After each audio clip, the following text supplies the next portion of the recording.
Okay, this is Katie Hall interviewing Ralph Morton on the 30th of July 2013 on Regent Street in Sturchley. Can I just confirm that you're happy to be recorded for the Digbeth Speaks project? Yes, that's fine. Can you tell me about your memories of going to Digbeth in the past? Well, I was brought up in Harborne, which is part of Birmingham, but I was thinking about this earlier. Sort of coming into the city centre seemed like quite a big trip to make, and there was maybe there is more now, but there was nothing for children in Digbeth really. It's just lots of warehouses and pubs and things. So I didn't really have any early memories of going there until I suppose recently. Full disclosure, I've been involved in this project a bit, and we went on a pub walk as one of the events that Digbeth Speaks has been involved in, and we walked past this empty what's now a car park, just a huge empty space, and they sort of said, and this is where the UB40 studio was, which sort of sparked a memory that when I was younger I'd been to the UB40 studio because my dad was involved in sort of local theatre. He wrote these little musicals that were performed at the Mac in Moseley, and for one of them they did a kind of cast recording of the musical, and it was done in UB40 studio. So it was strange to walk by, and because all the streets were exactly as my memory of those streets was, but just where there was a memory of a building, there was a huge, just a car park. So that's my earliest memory, I suppose. Can you just say what year that was and about how old you were? I suppose I would have been. It would have been around early to mid 90s, probably about 1995. So I would have been about 10.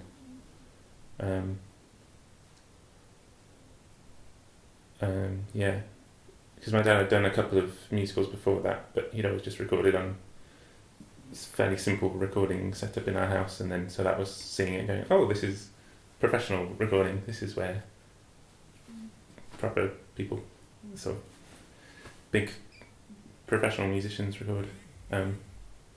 So that was about 1995, and then I wouldn't have gone there again, I don't think, until the late 90s, when I sort of had, we started going to town with groups of friends and stuff, and going to the markets probably, which is sort of borderline Digbeth, not quite.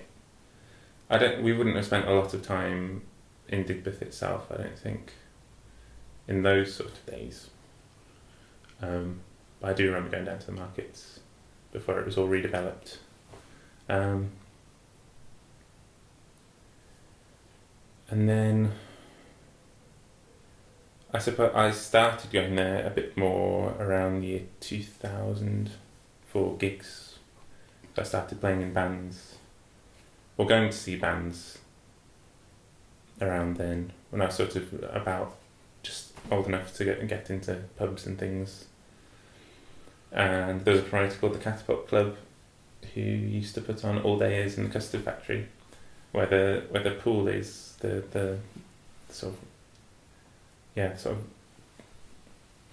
pool, the lake thing in the middle. They would drain that, and there was a little platform at the end, and the bands would play there. Or occasionally, if it rained, they play in, I'm not sure what it is now, but the bar. There's a room in there that's well suited for music. So I have sort of, those are probably my earliest memories of going and doing stuff there. I'm sort of getting the all day that stands out in my mind more because it was in that drained out pool. I remember getting there a bit early and sort of milling around and going around to the Crown pub, because I think I probably tried to get there fashionably late, but these gigs always tend to run over, so I was getting there late, but they still weren't ready, so wandered around Digbeth a bit. So there was that. And do you remember any thoughts you had about what the area was like as you wandered around?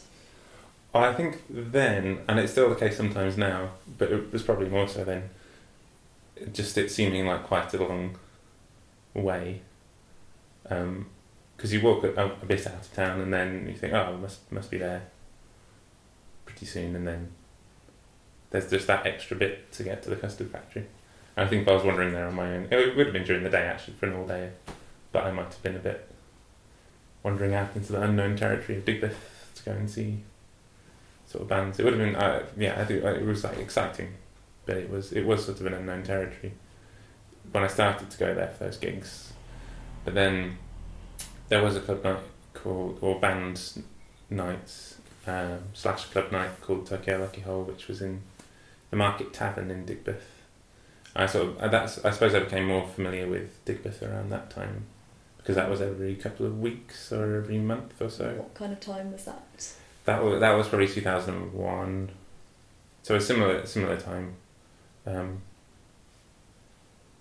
2001 till about, it must have been till about 2003, because that's when I started playing gigs. But it was an interesting night. It was sort of Japanese themed, but it was a place to go to listen to sort of obscure, mostly American and Japanese kind of odd bands that you wouldn't hear in other places, and the bands would play 2 sets, so it was kind of an interesting setup for an evening, and bands could work with that sometimes. They could approach their gig in a different way. They could break it up however they wanted, and that was an interesting space.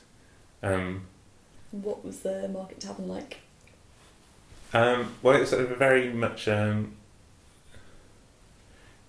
it was kind of quite a traditional pub downstairs, it seemed.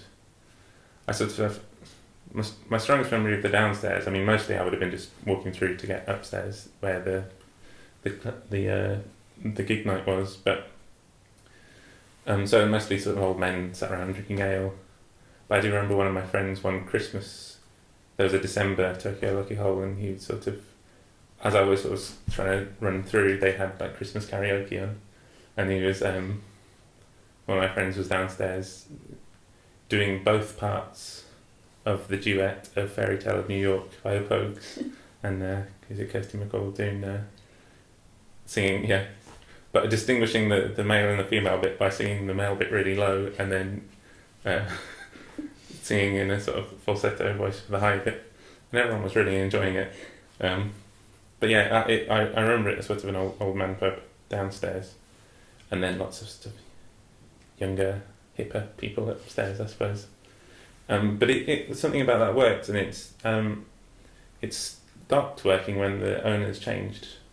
One of my bands played at the last one, a band called the Reverends, because the landlords had changed, and it used to be it went on till, it was sort of a lock-in in a way. It went on till like 2 or 3 in the morning sometimes, and all sorts of stuff going on the balcony. So it was an odd kind of weird, possibly semi-illegal kind of lock-in.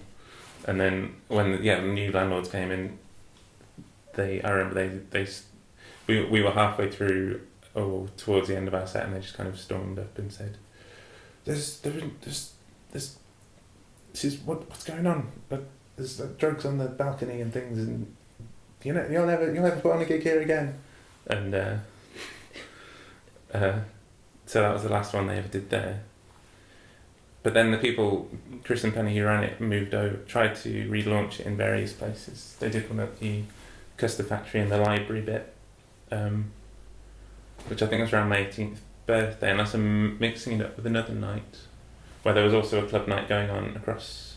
It was Misty's Big Adventure were playing in, I think it's called the library or something like that.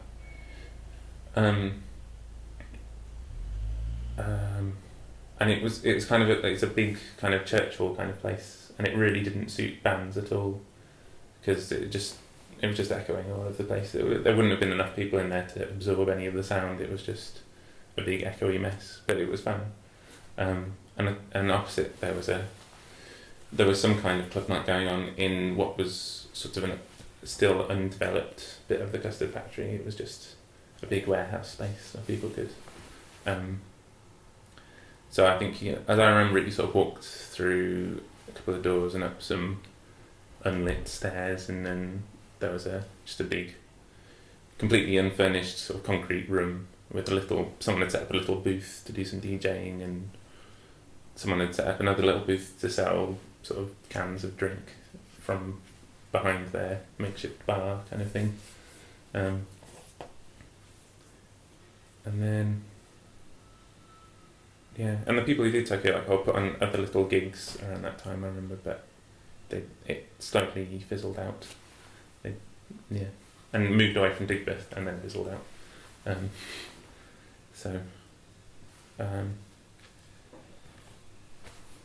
So then I would have stopped going as regularly to Digbeth around that time, I think. Although there have been individual gigs since then. I'm going to sort of things that the various things that the Institute has been called. There was a while where a lot of bands seemed to play at the downstairs there. What kind of bands? Well, I suppose, for that, bands are always playing there, but local bands, I don't know who was doing it, but there must have been a promoter who'd come in there who thought you need to book lots of local bands, so they were sort of all-dayer type things. I think when it was the Barfly, so that was so about 2005 or something, 2004, 2005. So there's a band sort of made up of people I still know. Some of them, people are still around, called Analphabet, who I remember going to see there. And a band who are still around called Johnny Foreigner, played some of their early gigs there.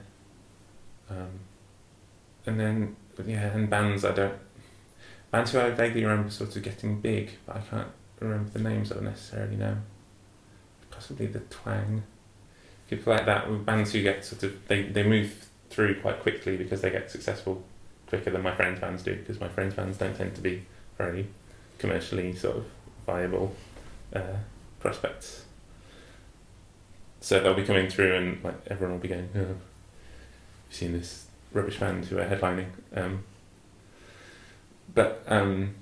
So yeah, that was about 2005, but I was away at university around then, so I sort of naturally went to less stuff in Birmingham, I suppose.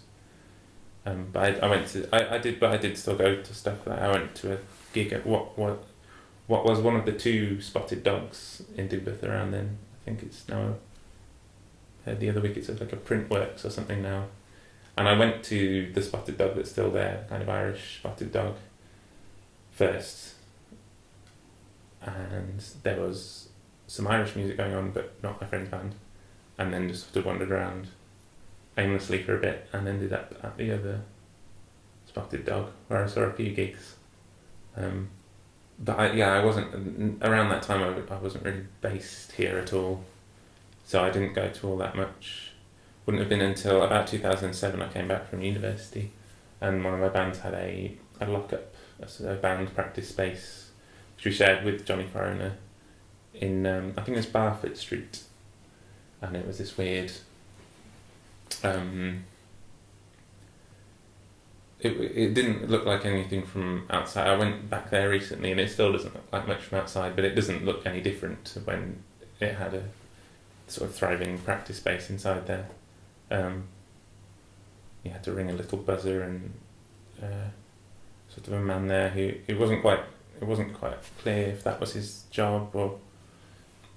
We moved out because it ended up being a bit too expensive and we didn't practice enough really to make it make sense. Remember, there was another Birmingham band called Dystopia who had a lock-up across the way, which was downstairs. It was another sort of warehouse, and downstairs it was all the things you get at festivals or outside events. It was lots of like Mac in a bag or whistles, neon things and glow sticks. It was just a huge kind of warehouse space full of stuff like that downstairs, and then upstairs there was a space where bands practiced. Dystopia and another band, and they filmed a music video there before they had a song called Robert Redford, and they were signed to a label at the time that had quite a lot of money for things like music videos. So we had an afternoon there where we filmed a music video. It was basically just their friends dancing around them. It was a fun day though. It took hours to get. It was quite early. We must have started about 9 or 10, and people aren't generally up for dancing around at 9 or 10 in the morning. So we tried that for a bit and probably wasted a lot of money on film with people just sort of milling around not dancing. And then it must have been about 11, half 11, they said, well, let's get everyone drunk. So they went out and bought lots of drinks. I mean, it's still a bit early for that, I suppose, but they needed to do something. So it warmed up by about half one or something, and people were dancing around. Although then one of the people who was there ended up doing a strange sort of, obviously got over enthusiastic and sort of jumped into the singer, and they got into a bit of a fight, which instantly killed this mood that they'd spent 2.5 hours building up. But that was around 2005, so having said I wasn't involved in anything in Digbeth, or I wasn't really based here, I suppose I was still going to stuff. But then later, I had a practice space here in about 2007.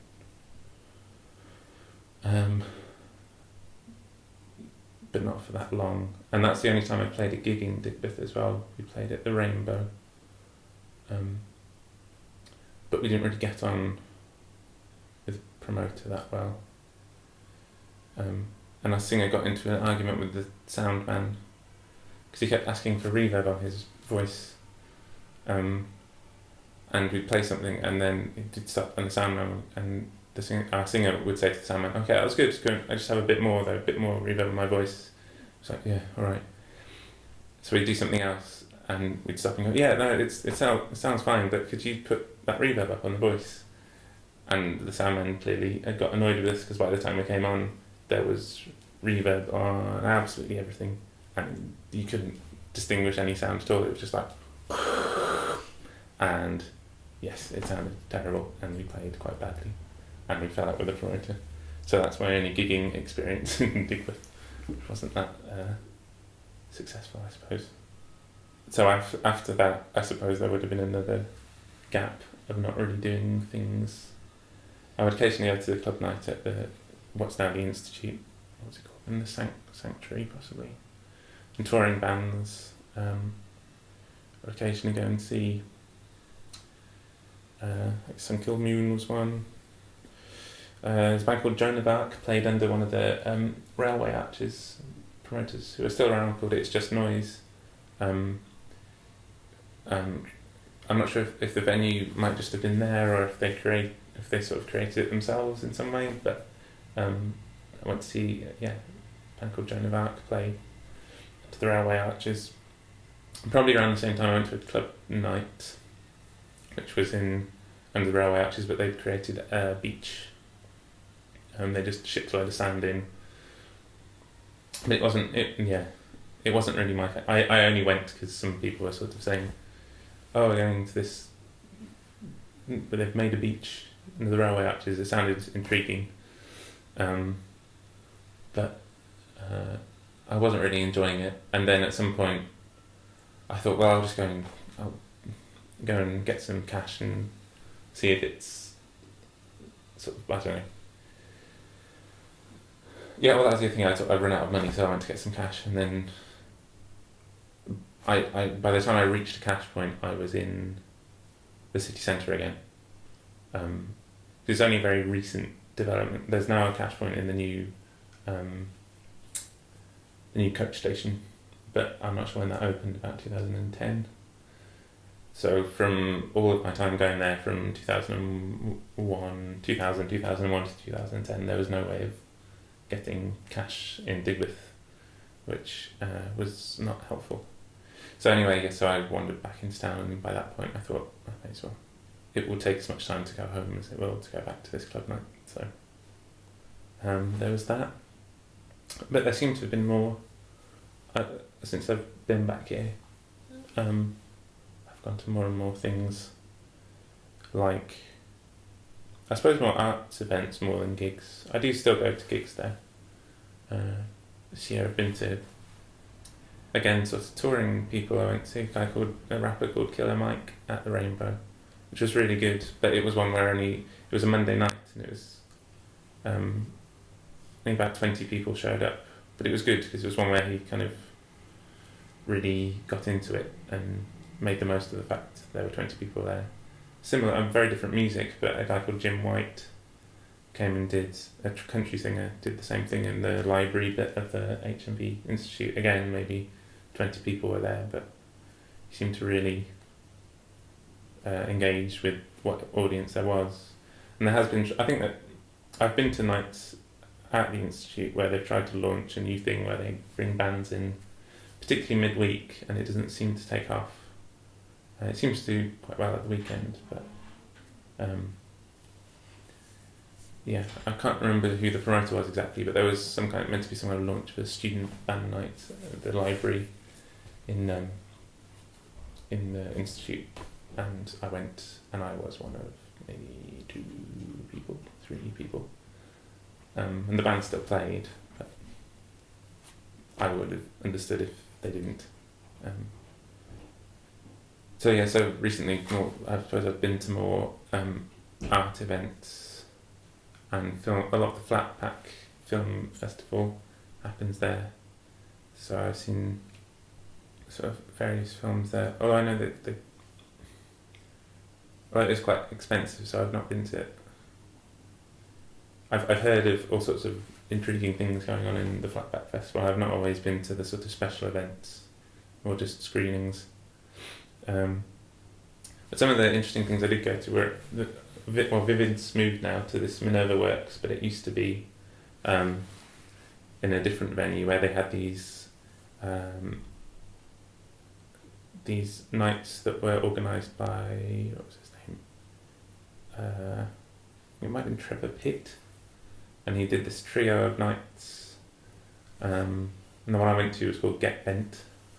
It's kind of a gender, it was a confused sort of gender type night, kind of gender bending kind of thing, and it had sort of my friend Greg, who did this band called Greg Bird and Flamingo Flame, sort of fully gossed up with his makeup and I can't remember what he was wearing, but I remember that he had to take a taxi there because he couldn't go on the bus in it.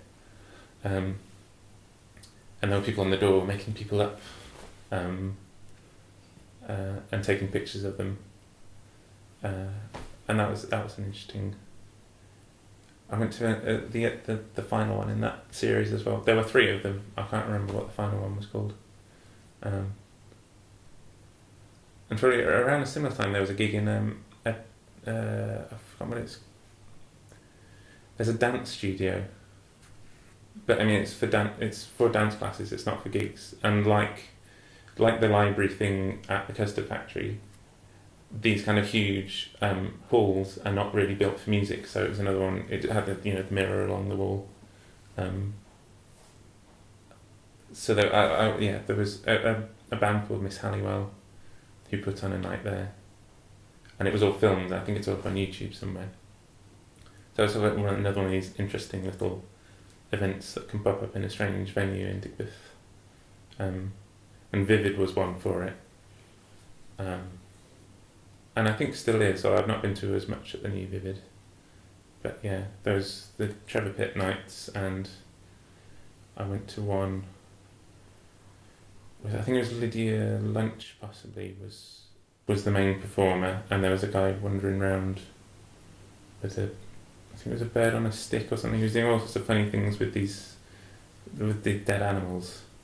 And it was quite disturbing. But then I think someone went to talk to him afterwards, and he said, "Oh no, it's all sorts of yeah." Well, not that, I mean, it's still bad that the animals are dead, obviously, but he would sort of source them from he'd not been going out killing animals. He'd taken them from butchers or. But yeah, that was, and I think he was just part of the. He wasn't doing anything. Wasn't interacting with anyone. He was just there, wandering around like he was a person who was attending the gig, just dragging around dead birds on sticks and things. So those are the kind of things I suppose you can, yeah, that you might encounter in Digbeth that you probably wouldn't encounter in other places.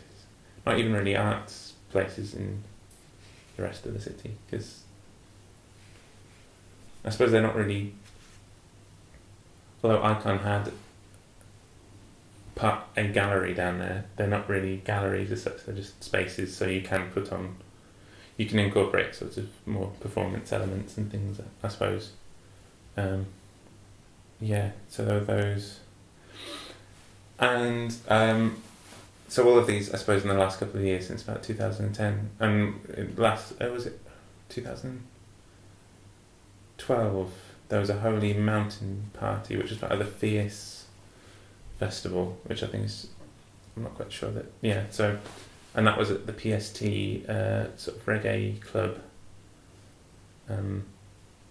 which was, it's not a venue, I think it's a venue you have to be a member of, I think it's a private members club normally, but for that night anyone could go in, and there was sort of DJing, and then there was, I suppose it was sort of stuff based on the film. I have seen the film, but I can't remember exactly how much of this appeared in the film and how much it was just weird stuff, because the film is just full of weird stuff. But there was sort of a man with matchbox shoes walking over matches, and sort of creating these footsteps of sort of flame, and various sort of DJs, and they were showing the film upstairs in this room that sort of had it seemed like a room, just like a regular room, and then you sort of look up and there were people sort of smoking and things, so I thought, oh, maybe it's because it's a private members club or something, and then you look up and it wasn't actually a room, or at least half of it, it was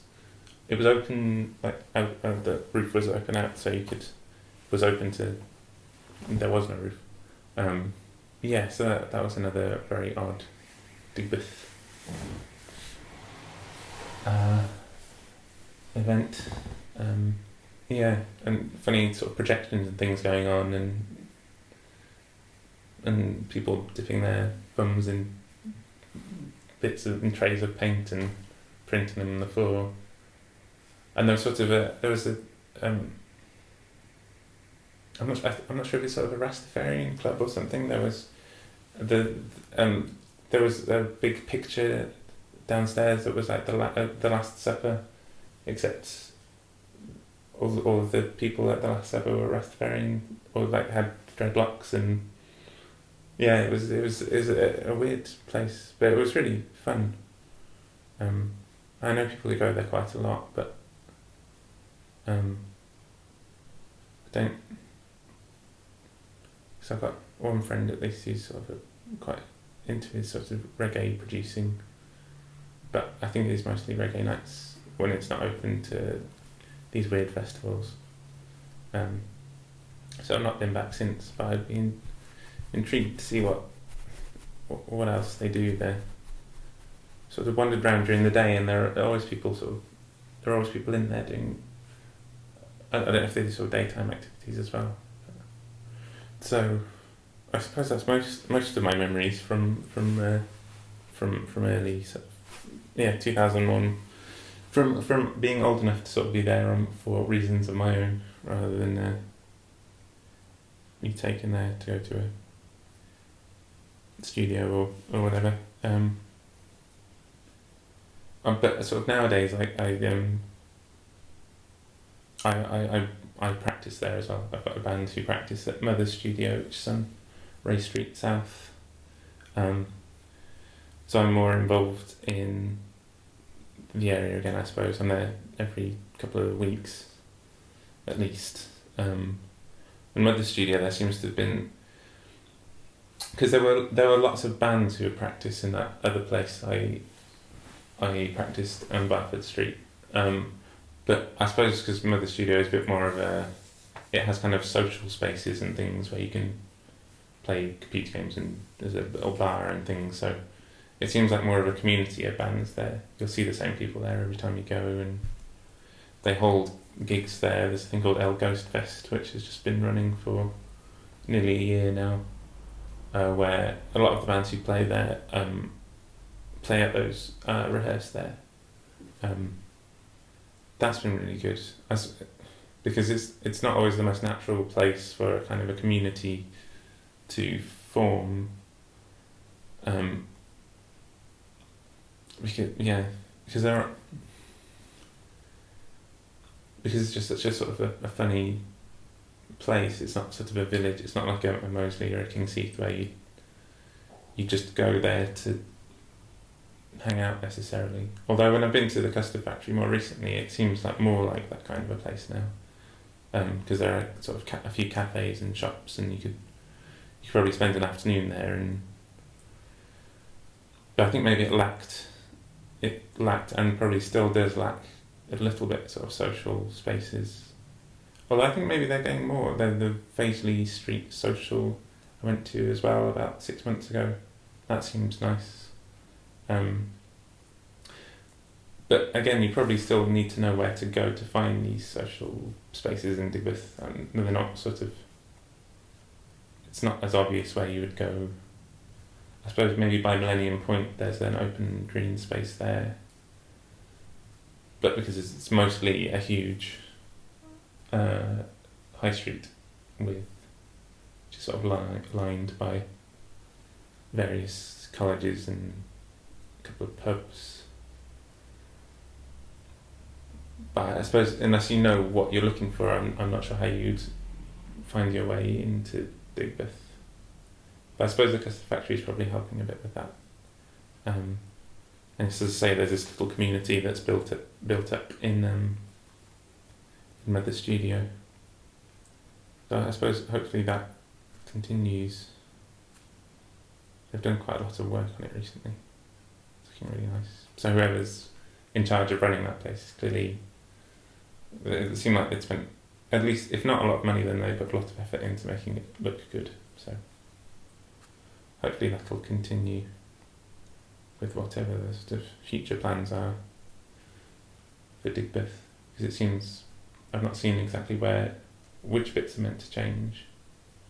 It would probably be easy to assume that you could kind of, for instance, the new high-speed rail, that you could kind of drive it through any bit of Digbeth, because there's no obvious hub of things, I suppose. Apart from these occasions, like I suppose Minerva Works at the moment sort of sticks out. You wouldn't want to go through there, but I think there probably are things happening in all sorts of these little warehouses where it would be less obvious that you shouldn't knock that place down because there's something really great going on there. But if you were drawing up the plans, you might just assume, well, that's another one of those warehouses we're going to get rid of. So hopefully it doesn't affect the sort of the communities that have built up there too much, because it'd be good for it. I feel like it's constantly developing, and it's becoming more. I'd always heard it was going to be the arts quarter, and I think it's becoming more of that, and it's reached quite a nice level at the moment, but with the promise of much bigger, sort of more fundamental changes to the structure of the place. So I suppose, yeah, I mean it's difficult because I mean it needs to. It's positive that it's changed and it's developing and there's more there now, and there could be even more there. But then, I suppose with any kind of change like that, it's quite. I suppose there becomes a tipping point where, at the moment, it's appealing to people because it's quite cheap and it's got these interesting spaces. So then, if loads of people go there, if it becomes a desirable place to go, a more desirable place to go, it probably becomes less cheap. Some of these spaces might be converted into things like flats, so they're less interesting and less appealing to sort of artists. But then they might become less interesting spaces but more useful spaces. They might be changed into more sort of conventional galleries, so all these artists that are working down there actually have a place to sell things without having to organise their own events, and probably just invite their friends who will probably come around and look at it and go, that's nice. I can't pay hundreds of pounds for it, but I'll drink the free wine you're putting on at this event and go.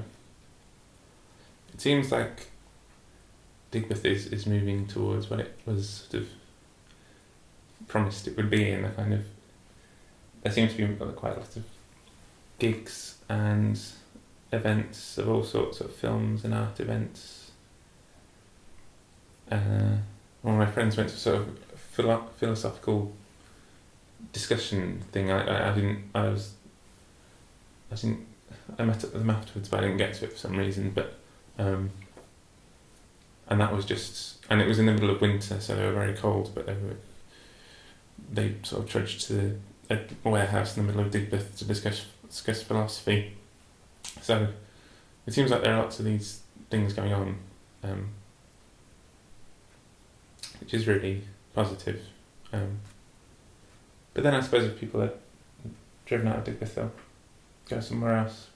But it's been the interesting thing about Digbeth for as long as I've known it is these weird, huge spaces that you can put your own mark on in some way, and also these weird, more conventional spaces, I suppose, like upstairs at a pub.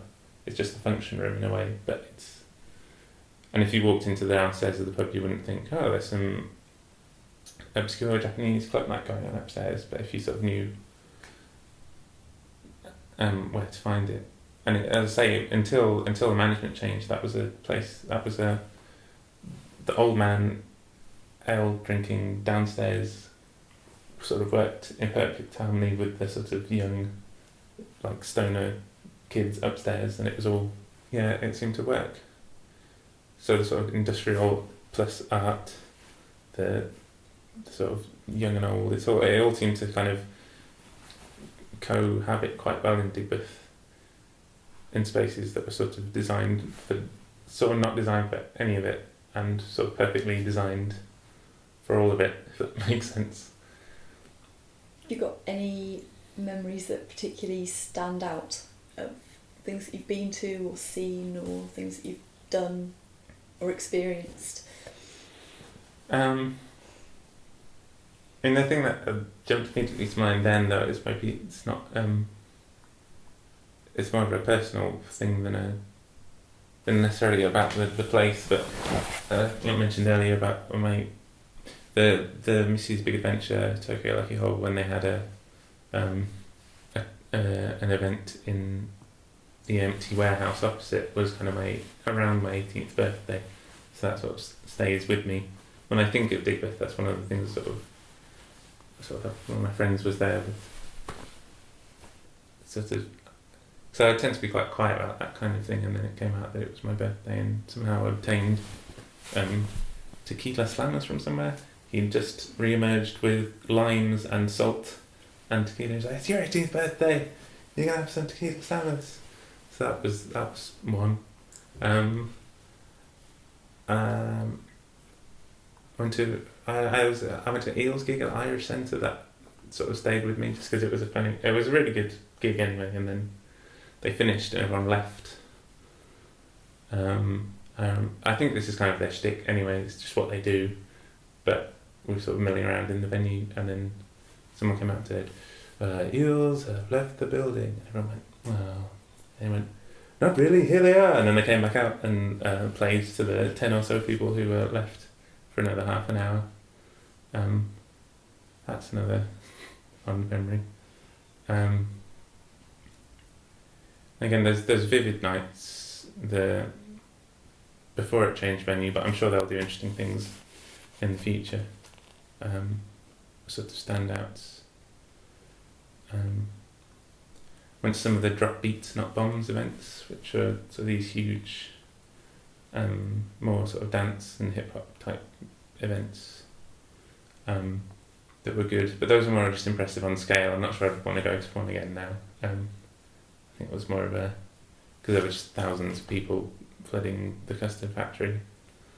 don't know. Yeah, I suppose I just have these sort of memories scattered across the 12 or so years I've been there, and little, I suppose, I don't know, bits and pieces stand out. I suppose the video shoot was exciting because I'd not been in a video shoot before or since. I